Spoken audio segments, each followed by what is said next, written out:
बातमी पुण्यातून। पुण्यात हवाई दलाच्या विमानाला अपघातामुळे वाहतूक विस्कळीत झाली। इंडिगोची येणारी 31 आणि जाणारी 34 अशी 65 विमानं रद्द करण्यात आली आहे। एअर इंडियाची येणारी 3 आणि जाणारी 3 विमानं रद्द झाली आहेत। विमानं रद्द झाल्यानं प्रवाशांचा मोठा खोळंबा या ठिकाणी झाल्याचं सध्या दिसून येतंय। त्यामुळे एअर इंडियाची येणारी 3 आणि जाणारी 3 विमानं रद्द करण्यात आली आहे।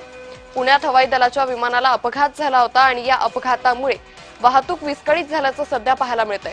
हवाई दलाचं हे विमान होतं ज्याला अपघात झाला होता, त्यामुळे ही धावपट्टी बंद करण्यात आली होती। याचा सर्व परिणाम आता या हवाई वाहतुकीवर झाल्याचं दिसून येतंय। या अपघातामध्ये सुदैवानं कुणालाही काही जीवितहानी झालेली नाहीये, ना कुणाचं नुकसान झालेलं आहे। मात्र आता या सगळ्याचा परिणाम इतर वाहतुकीवर झाल्याचं दिसून येतंय। इंडिगोची येणारी 31 आणि जाणारी 34 अशी 65 विमानं ही रद्द करण्यात आलेली आहे। या संदर्भात अधिक माहिती घेऊयात आमचे प्रतिनिधी अविनाश परबत यांच्याकडून। अविनाश, पुण्यातील हवाई दलाच्या विमानाला अपघात झाला आणि आता त्याचा सगळा परिणाम हा वाहतुकीवर झालाय, काय अधिक अपडेट?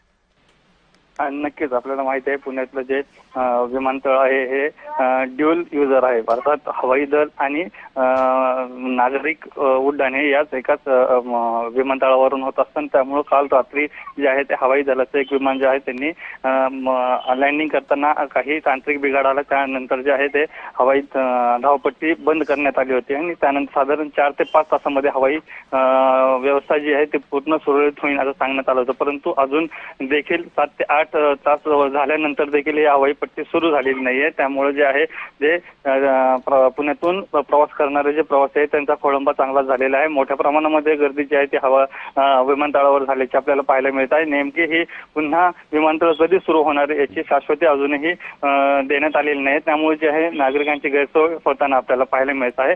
परंतु हे रात्रीपासून झालेलं काम, हे रखडलेलं काम जे आहे ते युद्धपातळीवर सुरू आहे। परंतु नेमका याला अजून किती वेळ लागणार आहे हे अजून सांगण्यात आलेलं नाहीये। निश्चित अविनाश, खूप धन्यवाद आपण दिलेल्या सविस्तर माहितीसाठी। त्यामुळे पुण्यात हवाई दलाच्या विमानाच्या अपघातामुळे आता हवाई वाहतूक विस्कळीत झालेली आहे। एअर इंडियाची येणारी 3 आणि जाणारी 3 अशी विमानं रद्द करण्यात आलेली आहे। त्यामुळे प्रवाशांचा मोठा खोळंबा विमानतळावर झाल्याचं सध्या पाहायला मिळतंय।